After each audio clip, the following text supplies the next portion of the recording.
اگلا خواب ہے، خواب دیکھنے والے کہتے ہیں کہ میں کھلے آسمان کے نیچے کھڑا تھا اور تیز بارش مجھے پوری طرح بھگو رہی تھی، مگر مجھے کسی چیز کی پرواہ نہیں تھی۔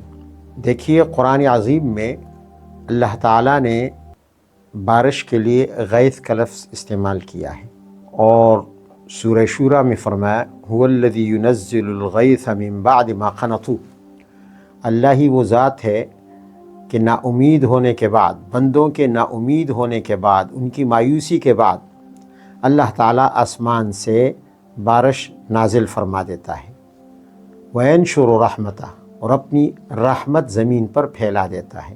لہٰذا بارش کا دیکھنا اور اس کے نیچے بھیگنا یہ گویا رحمت الہی سے بھیگنا ہے، اور رحمت الہی کے نزول کی طرف اشارہ ہے۔ صاحب خواب کے لیے یہ خواب بہت ہی اچھا اور بہت ہی مبارک ہے۔